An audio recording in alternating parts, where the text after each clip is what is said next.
2026వ సంవత్సరంలో జనవరి నుంచి డిసెంబర్ వరకు కన్యా రాశిలో జన్మించినటువంటి వారికి ఏ విధంగా ఉండబోతుందో తెలుసుకునే ప్రయత్నం చేద్దాం. ముఖ్యంగా గమనించుకున్నట్లయితే ఈ సింహరాశి, మిథున రాశి, కర్కాటక రాశి వీళ్ళందరికంటే కూడా ఈ కన్యా రాశి వారికి దాదాపుగా 10 నెలల పాటు ఈ గురువు యోగించబోతున్నాడు. చాలా యోగం కదండి. అంటే మరి ఒక్క గురువు యోగిస్తే సరిపోతుందా? మిగతా గ్రహాలు కూడా అనుకూలంగా ఉండాలి కదా. మిగతా గ్రహాలైనటువంటి శని ప్రభావం ఏంటి, రాహు ప్రభావం ఏంటి, కేతుగ్రహం ఏంటి, కుజుడేంటి, రవి ఏంటి, అసలు 10 నెలల పాటు యోగిస్తే అంతా ఆనందమే కదా. అట్లాగే ఉంటాయా? కాదండి. గురువు యోగిస్తాడు, కానీ మిగతా గ్రహాలు శాసిస్తాయి. ఆ శాసించిన దాన్ని యోగంగా మర్చుకోవాలంటే ఈ గురువు ఏం చెబుతాడు? దైవానుగ్రహానికి పాటుపడంట్రా, దైవానుగ్రహాన్ని పొందే ప్రయత్నం చేయండి, శాసించే గ్రహాలు కూడా మీకు అనుకూలిస్తాయి అని చెప్తున్నాడు. అటువంటి దైవానుగ్రహం ఎలా పొందాలి? ఈ గురుతత్వాన్ని ఏ విధంగా అర్థం చేసుకోవాలి? ఈ కన్యా రాశిలో జన్మించినటువంటి వారికి ఉద్యోగ సంబంధంగా ఈ యొక్క 2026 ఎలా ఉండబోతుంది? విద్యార్థులకు ఎలా? వివాహం కాని వాళ్ళకి అవుతుందా? గృహం కావాలనుకునే వాళ్ళకి గృహం లభ్యమవుతుందా? దాంపత్య సమస్యలు ఒకటా రెండా? అనేక రకాలైనటువంటి, ముఖ్యంగా వ్యాపారం, అనేక రకాలైనటువంటి సమస్యలకి ఈ కన్యా రాశి వారికి 2026లో ఏ విధంగా ఉండబోతుందో తెలుసుకునే ప్రయత్నం చేద్దాం. గమనించుకున్నట్లయితే మార్చి 14 వరకు గురువు వక్రీకరించి ఉంటాడు. ఈ కారణం చేత నవమ రాశి ప్రభావం చేత గురువు అనుకూలంగా ఉండడం, ముఖ్యంగా ఈ గురువు మార్చి 14 వరకు వక్రీకరించి మిథున రాశిలోనే సంచారం చేస్తున్నటువంటి కారణం చేత ఆలోచన అంతా గొప్పగా అనుకూలిస్తుంది. మీరు ఏదైతే ఆలోచిస్తారో అవన్నీ కూడా ఆలోచించినది మీకు ఫలితంగా కనబడుతుంది. అంటే అనుకున్నది జరిగే అవకాశాలు ఎక్కువగా ఉంటాయి. అంతేకాకుండా ఈ మార్చి 14వ తారీఖు వరకు కూడా నూతన వ్యక్తులు పరిచయం అవుతారు. తద్వారా వాళ్ళ వల్ల అసలైన యోగము మార్చి 15 నుంచి మే వరకు ఉండబోతుంది. అలాగే రాశి మీద కూడా ఈ మార్చి 14వ తారీఖు వరకు ఉన్నటువంటి గ్రహ ప్రభావం చేత అన్ని విధాలుగా మీకు సంఘంలో పేరు ప్రతిష్టలు అనేటువంటివి పెంపొందించబడతాయి. ఈ మార్చి 15 నుంచి దశమ కేంద్రములో గురు సంచార ప్రభావం రుజుమార్గంలో ఉన్నటువంటి కారణం చేత మీకు ప్రధానంగా ఈ సంబంధించినటువంటి ధనము మీకు లభ్యమవుతుంది. అంటే రాని బాకీలు వసూలవుతాయి. వ్యాపారస్తులకి అన్ని విధాలుగా ధనము సంప్రాప్తమవుతుంది. రుణాలు పొందాలనుకునే వాళ్ళకి రుణము లభిస్తుంది. అది హౌస్ లోన్ కావచ్చు, పర్సనల్ లోన్ కావచ్చు. అంతేకాకుండా ముఖ్యంగా గృహ సంబంధమైనటువంటి చికాకులు తొలగిపోతాయి. నూతన గృహాన్ని ఈ యొక్క మార్చి 15 నుంచి మే లోపల మీరు పొందే అవకాశం ఎక్కువగా గోచరమవుతుంది. అలాగే ప్రధానంగా ఈ యొక్క కన్యా రాశిలో జన్మించినటువంటి వారికి మార్చి 14 నుంచి మే 31 వరకు కూడా శత్రువుల మీద విజయము, అలాగే కోర్టు సమస్యలు పరిష్కారం అవ్వడం, ఇవన్నీ కూడా జరుగుతాయి. శత్రుపీడ నివారణ జరుగుతుంది. ఇక ఈ జూన్ 1వ తారీఖు నుంచి అక్టోబర్ 31వ తారీఖు వరకు కూడా గురువు కర్కాటక రాశిలో సంచారం చేస్తుంటాడు. ఆ కారణం చేత అన్ని విధాలుగా యోగదాయకంగా, లాభదాయకంగా ఉంటుంది. నవంబర్, డిసెంబర్ మాత్రం ఖర్చులు అవుతాయి. జాగ్రత్తలు పాటించండి. అయితే సప్తమ శని ప్రభావము ఈ యొక్క కొన్ని కష్టాలు, అంటే అలసత్వం, ఏ పని ఎందు చేయాలన్నా బద్ధకాన్ని ఇస్తుంది. అన్ని విధాలుగా గురువు మంచిగా యోగిస్తున్నాడు కదా, మనకేంటి ఇంకా ఇబ్బంది ఏంటి అనే భావానికి వెళ్ళిపోతారు. అక్కడే మీకు ఇబ్బందులు కలుగుతాయి. ఈ శని ప్రభావం మొదలవుతుంది. గురువు యోగిస్తున్నా శని శాసిస్తుంటాడు కాబట్టి మీరు సమస్యల వలయంలో చిక్కుకునే అవకాశం ఎక్కువగా ఉంటుంది. కాబట్టి జాగ్రత్తలు పాటించండి. ఇక విద్యా సంబంధముగా ఈ యొక్క కన్యా రాశిలో జన్మించినటువంటి విద్యార్థులకి ఉన్నత విద్యలో పరిపూర్ణత సాధిస్తారు. ప్రథమ శ్రేణి ఉత్తీర్ణత, పోటీ పరీక్షల్లో విజయాన్ని పొందుతారు అని చెప్పవచ్చు. రాహు ప్రభావం అనుకూలంగా ఉండడం, కేతువే చేసేటువంటి ప్రయత్నాల్లో కాస్త ఆటంకాలు అనేటువంటి ఎక్కువగా ఇస్తుంటాడు. కాబట్టి ఇటు శని ప్రభావము, ఇటు కేతుగ్రహ ప్రభావము కొంత అనుకూలంగా లేని కారణం చేత ఎంత గురువు యోగిస్తున్నప్పటికీ కూడా అక్కడ కొన్ని ఆటంకాలు ఉంటాయి. దైవానుగ్రహం ఇక్కడ కావాలి. ఈ సందర్భంగా దైవానుగ్రహాన్ని పెంపొందించుకునే ప్రయత్నము చేయండి. ఇక ఉద్యోగ సంబంధం అనేటువంటిది మనం ముందు తెలియచేసుకుందాం. ఏ సమయంలో ఉద్యోగం కోసం ప్రయత్నం చేయాలి, మిగతా సమయాలు ఏ విధంగా ఉండాలనే విషయం గురించి ముందు తెలియచేసుకుందాం. ఇక వివాహ సంబంధముగా గనక చూసుకున్నట్లయితే ప్రధానముగా ఈ యొక్క సంవత్సరం అవివాహితులకి సంపూర్ణముగా వివాహము నిశ్చయం అవుతుంది. అందులో సందేహమే లేదు. జాగ్రత్త పడండి. మంచిగా చక్కగా ఒక ఇంటి వారు అవుతారని చెప్పవచ్చు. జీవిత భాగస్వామితో ఆనందంగా జీవిస్తారు. ఇక దాంపత్య సమస్యలు గనక చూసుకున్నట్లయితే ముఖ్యంగా జూలై వరకు కూడా జీవిత భాగస్వాములతో కానీ వ్యాపార భాగస్వాములతో కానీ కాస్త సంయమనం పాటిస్తూ వాళ్ళని సంతోషపెట్టే ప్రయత్నం చేస్తూ ఉంటే ఎటువంటి దాంపత్య సమస్యలు ఉండవు. ఆల్రెడీ దాంపత్య సమస్యలతో ఇబ్బందుల్లో ఉన్నారు అనంటే ఆగస్టు నుంచి డిసెంబర్ లోపల మీరు విడిపోయిన దంపతులు కానీ దూరంగా ఉన్న దంపతులు మళ్ళీ ఒకటయ్యే అవకాశం ద్వితీయార్థంలో జూలై మంత్ తర్వాత మీకు ఉండబోతుంది. ఇక ఆరోగ్య విషయాన్ని గనక చూసుకున్నట్లయితే తరచూ అనారోగ్య సమస్యలు గురయ్యే అవకాశము ఈ యొక్క కన్యా రాశిలో జన్మించినటువంటి వారికి ఉండబోతుంది. కాబట్టి జాగ్రత్తలు పాటించండి. దైవానుగ్రహాన్ని పొందే ప్రయత్నం చేయండి. ముఖ్యంగా ఏ సమయంలో అనారోగ్యం పాలవుతారు అనేటువంటి విషయం శస్త్రచికిత్సలు కానీ డాక్టర్ని సంప్రదించాల్సిన పరిస్థితులు కానీ లేదా తెలియని అనారోగ్యం ఎప్పుడెప్పుడు అనేది జరుగుతుంది అనేది మనం ముందు తెలియజేసుకునే ప్రయత్నం చేద్దాం. ఇక సంతాన విషయానికి కనుక వచ్చినట్లయితే ఈ యొక్క సంతానవంతులు అయ్యే అవకాశము ఈ యొక్క కన్యా రాశిలో జన్మించినటువంటి వారికి ఉండబోతుంది. చక్కటి సంతానము లభించబోతుంది. యోగ్యమైన సంతానం, అది కూడా గురుగ్రహ ప్రభావం వలన యోగ్యమైన సంతానం అనేటువంటిది మార్చి 15 లోపల మీకు దక్కబోతుంది.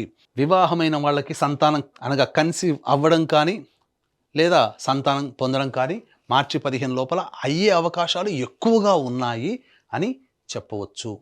ఇక విదేశీ యానానికి సంబంధించి చూసుకున్నట్లయితే జూలై నుంచి డిసెంబర్ మధ్య కాలంలో విదేశీ యానానికి అనుకూలంగా ఉంది. విదేశీ విద్యకి కానీ విదేశీ యానానికి కానీ లేకపోతే దూర ప్రాంత ప్రయాణములు చేసే అవకాశము ఎక్కువగా ఉన్నాయి ఆ యొక్క సెకండ్ హాఫ్ ఆఫ్ ద ఇయర్లో అని చెప్పవచ్చు. ఇక ఈ యొక్క కన్యా రాశిలో జన్మించినటువంటి వారికి ప్రధానంగా వ్యాపారము అనేటువంటిది చూసుకున్నట్లయితే ముఖ్యంగా ఎఫ్ఎంసీజీ ప్రొడక్ట్సు, అలాగే సూపర్ మార్కెట్స్, జనరల్ స్టోర్సు, కళాశాలలు, విద్యాసంస్థలు నడిపేటువంటి వాళ్ళు, బంగారు వ్యాపారస్తులు, తోపుడు బండ్లు అమ్ముకునేటువంటి వాళ్ళు, పికిల్స్ వ్యాపారస్తులు, అలాగే ఈ సంబంధించినటువంటి సూపర్ మార్కెట్లో ఉన్నటువంటి వాళ్ళు, దైవపరమైన వృత్తిలో ఉన్నటువంటి వాళ్ళు, తీర్థయాత్రలు చేసేటువంటి వ్యక్తులు, పూజా స్టోర్స్ నడుపుకునేటువంటి వాళ్ళు, ఇలా సంబంధించినటువంటి టిఫిన్ సెంటర్స్ నడుపుకునేటువంటి వాళ్ళు, వీళ్ళందరికీ కూడా అద్భుతమైనటువంటి అవకాశము, వ్యాపార అభివృద్ధికి కూడా అనుకూలంగా ఉండేటువంటి సమయమని చెప్పవచ్చు. అక్టోబర్ 31వ తారీఖు వరకు మొదటి 10 నెలల పాటు కూడా ఈ యొక్క సంబంధించినటువంటి వాటికి మంచి సమయం చూసుకొని జాతక చక్రాన్ని పరిశీలింపజేసుకొని వ్యాపార విస్తరణ కానీ వ్యాపారానికి సంబంధించి కొత్త వ్యాపారం ప్రారంభించడం కానీ అనుకూలంగా ఉంటుంది. అలాగే ఈ యొక్క కన్యా రాశిలో జన్మించినటువంటి వారికి ప్రధానంగా చర్మ సంబంధము, అలాగే మట్టి, ఇసుక, ఇటుక వంటి వాటికి సంబంధించినటువంటిది, ఇనుము సంబంధించినటువంటి వ్యాపారస్తులు, గ్రౌండ్ ఆయిల్స్, ఎడిబుల్ ఆయిల్స్ వ్యాపారంలో ఉన్నటువంటి వాళ్ళు, వీళ్ళందరూ కూడా ఆగస్టు, సెప్టెంబర్, అక్టోబర్, నవంబర్ ఈ 4 నెలల్లో వీళ్ళకి మంచి అభివృద్ధి ఉంటుంది. జూలై వరకు కూడా సాధారణమైనటువంటి వ్యాపారమే మీకు గడుస్తుందని చెప్పవచ్చు. ఇక ముఖ్యంగా ఈ యొక్క కన్యా రాశిలో జన్మించినటువంటి వాళ్ళకి, కళారంగంలో ఉన్నటువంటి వాళ్ళకి అద్భుతమైనటువంటి అవకాశాలు వస్తాయి. మీకు ముఖ్యంగా మీకు పేరు తెచ్చిపెట్టేటువంటి అవకాశాలు వస్తాయి. సినిమా రంగము, సీరియల్స్, అలాగే social media, electronic and printing media రంగంలో ఉన్నటువంటి వాళ్ళకందరికీ కూడా మంచి స్థితిగతులు పొందుతాయి. ధన రాబడి ఉంటుంది. రాని బాకీలు వసూలవుతాయి అని చెప్పవచ్చు. ఈ యొక్క కన్యా రాశిలో జన్మించినటువంటి రైతులు సాధారణ పంటలు వేసుకున్న అధిక దిగుబడి కలుగుతుంది. వాణిజ్య పంటల జోలికి మాత్రం వెళ్ళబోకండి.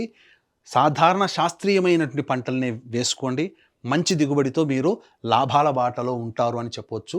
ముఖ్యంగా ఈ రాశిలో జన్మించినటువంటి స్త్రీలు ముఖ్యంగా గమనించుకోవాల్సినటువంటిది, మీకు పేరు ప్రఖ్యాతులు పెరుగుతాయి, అదనపు బాధ్యతలు పెరుగుతాయి. అంతేకాకుండా మీరు ఏదైనా విద్య నేర్చుకోవాలి అనుకుంటారు కదా, ఆ విద్యని పరిపూర్ణత సాధించుకుంటారు. కళారంగంలో ఉన్నటువంటి స్త్రీలకి మంచి అవకాశాలు లభిస్తాయి. ఆఖరి నవంబర్, డిసెంబర్ నెలలు మాత్రం గడ్డు కాలంగా చెప్పొచ్చు. ఖర్చులు అధికంగా ఉంటాయి. అలాగే ఆరోగ్యం పట్ల శ్రద్ధ వహించాలి. ఎంత బాగున్నప్పటికీ కూడా ఏదో తెలియని అనారోగ్య సూచనలు మీకు ఎక్కువగా ఉంటాయి. డాక్టర్లు పరీక్షలు చేసుకుని అంతా బాగుంది అని అంటారు. కానీ శరీరం మాత్రం మీకు నిస్సత్తువగా ఉంటుంది. శరీరములో కొద్దిగా పనిచేసినా అలసిపోయే తత్వం ఉంటుంది. వివాహం కాని అమ్మాయిలకి వివాహాలు అవుతాయి. మీకు మీ యొక్క సర్వీసు ఎదుటి వాళ్ళకి వృధాగా పోతుంది తప్ప మీకు తిరిగి సహాయం చేసేవాళ్ళు ఉండరు. కాకపోతే మీకు సంఘంలో పేరు ప్రతిష్టలు పెరుగుతాయి. మీ డబ్బుని మీరు అధికంగా ఇబ్బడి ముబ్బడిగా చేసుకునే అవకాశాలు వ్యాపారస్తులకి, స్త్రీలకి మంచి అవకాశాలు లభిస్తాయి అని చెప్పవచ్చు. ఇంట బయట మీకు ఆనందంగా జీవించగలుగుతారు. కుటుంబంలో గౌరవ మర్యాదలు, సంఘంలో పేరు ప్రతిష్టలు, మీ మాట చెల్లుబాటు అవుతుంది. ఉద్యోగార్థులకి మంచి పదవితో కూడుకున్నటువంటి అభివృద్ధి అనేటువంటిది ఉంటుందని చెప్పవచ్చు. ఇక ఉద్యోగ సంబంధముగా చూసుకున్నట్లయితే, రాజకీయ సంబంధంగా చూసుకున్నట్లయితే అనేటువంటి విషయాల గురించి ముందు తెలియజేసుకుందాం. వీక్షించేటువంటి ప్రేక్షకులు కూడా ఇప్పుడు చెప్పినటువంటి సమస్యల కంటే కూడా ఇంకా ఎక్కువగా మీరు సమస్యలు ఎదుర్కొంటున్నారు అనంటే మీ యొక్క జన్మజాతకంలో నడుస్తున్నటువంటి గ్రహ దశాంతర దశల ప్రభావము కూడా.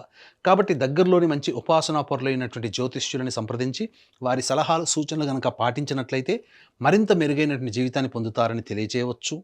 అలాగే ఇంతకుముందు మొదట్లో మనం చెప్పుకున్నట్టుగా ఒక గురువు ఒక్కడే బాగుంటే మిగతా గ్రహాలు శాసిస్తాయి.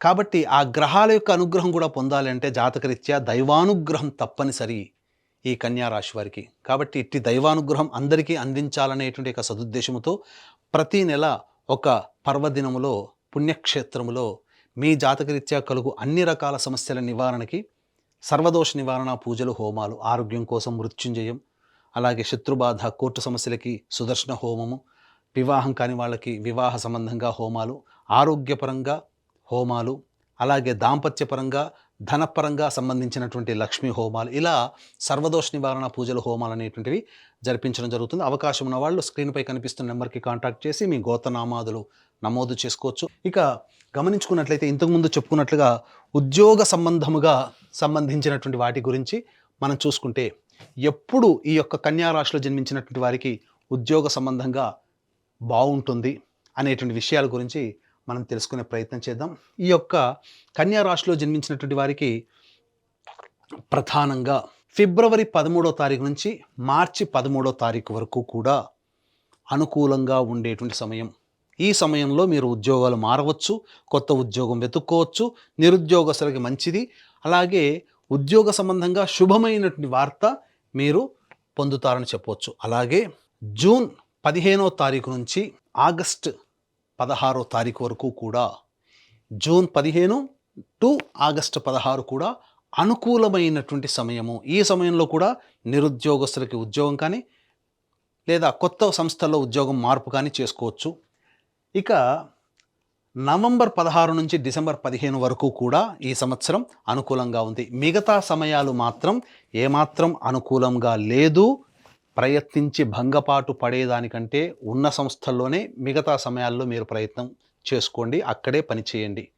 వ్యాపార విస్తరణకి కూడా ఇంతకుముందు చెప్పిన సమయాలే చాలా మంచి సమయంలో, మిగతా సమయాలు వ్యాపార విస్తరణకి అనుకూలంగా లేవు. ఇక గమనించుకున్నట్లయితే ఈ యొక్క కన్యా రాశిలో జన్మించినటువంటి వారికి మార్చి వరకు కూడా సంపూర్ణముగా అనుకూలంగా ఉండేటువంటి సమయము. ఇక ఏప్రిల్ మంత్ ఏదైతే ఉంటుందో, జీవిత భాగస్వామితో, వ్యాపార భాగస్వామితో జాగ్రత్తగా మాట్లాడండి. మీరు ఎవరితో కలిసి పనిచేసినా ఆ సమయంలో మీకు తగాదాలు వస్తాయి. ఇక మే 1 నుంచి జూన్ 19వ తారీఖు వరకు ఆరోగ్యపరంగా జాగ్రత్తలు పాటించండి. అనారోగ్య సమస్యలు వస్తాయి. డాక్టర్ని సంప్రదించే ప్రయత్నం కలుగుతుంది. శస్త్రచికిత్సలు జరిగే అవకాశం ఉంటుంది. కాబట్టి జాగ్రత్తలు పాటించండి. ఇక జూన్ 20 నుంచి ఆగస్టు 1వ తారీఖు వరకు కూడా న్యాయ సంబంధమైనటువంటి పోరాటాలు కానీ లేదా ప్రభుత్వ పరంగా పన్నులు కట్టాల్సినటువంటి పరిస్థితి కానీ ఏర్పడుతుంది. ఆగస్టు 2 నుంచి సెప్టెంబర్ 17వ తారీఖు వరకు కోపం అధికంగా ఉంటుంది. ప్రతి పనిలో చికాకులు అనేటువంటివి ఉంటాయి. కాబట్టి కాస్త ప్రశాంతతంగా ఉండే ప్రయత్నం చేయండి. సెప్టెంబర్ 18 నుంచి నవంబర్ 11వ తారీఖు వరకు కూడా అన్ని విధాలుగా శుభదాయకంగా ఉంటుంది. నవంబర్ 11 నుంచి డిసెంబర్ వరకు కూడా మీకు అనవసరంగా ఖర్చులు, వృధా ప్రయాణాలు అనేటువంటివి ఉంటాయి కాబట్టి జాగ్రత్తలు పాటించండి. ఏతావాత చెప్పొచ్చేది ఏమిటంటే, ఈ యొక్క కన్యా రాశిలో జన్మించినటువంటి వారికి ప్రధానంగా మంచి శుభ ఫలితాలే ఉంటాయి. దైవానుగ్రహం తప్పనిసరి. ఇట్టి దైవానుగ్రహం కోసం మీరు ప్రధానంగా ఈ సంబంధించినటువంటి ప్రతిరోజు కూడా కాలభైరవాష్టక పారాయణము, అలాగే దత్త కవచము ప్రతిరోజు రోజుకి 3 సార్లు పఠించండి. ఇవి చేసినట్లయితే సంపూర్ణంగా కన్యా రాశి వారికి పరిస్థితులన్నీ అదుపులో ఉంటాయి. లేదా ఇంకా సమస్యలు అధికంగా ఉన్నాయంటే మన పీఠం ఆధ్వర్యంలో ఎలాగో ప్రతి నెల జరిగేటువంటి సర్వదోష నివారణ పూజల హోమాల్లో సంవత్సరం పాటు జరిగేటువంటి కార్యక్రమాల్లో 1 సంవత్సరం పాటు మీరు నమోదు చేసుకోవచ్చు. ఇట్స్ యూటీవీ ప్రేక్షకులు విన్నారు కదా, ఇప్పుడు చెప్పినటువంటి రాశుల్లో జన్మించినటువంటి వారికి ఏ విధంగా ఉండబోతుందో తెలుసుకున్నారు. ఈ రాశిలో జన్మించినటువంటి వారికి అందరికీ కూడా మంచి జరగాలి, మీ యొక్క సంకల్పం నెరవేరాలి. అలాగే కష్టాలు, ఇబ్బందులు, సమస్యలు వచ్చినప్పుడు ఏ విధంగా అధిగమించాలో తెలుసుకున్నారు. ఎటువంటి పరిహారాలు పాటించాలో కూడా తెలుసుకున్నారు. కాబట్టి మీకందరికీ మంచి జరగాలని కోరుకుంటూ మరొక్కసారి ఇట్స్ యూటీవీ ప్రేక్షకులకి మీ సంకల్పం నెరవేరాలని కోరుకుంటూ సెలవు.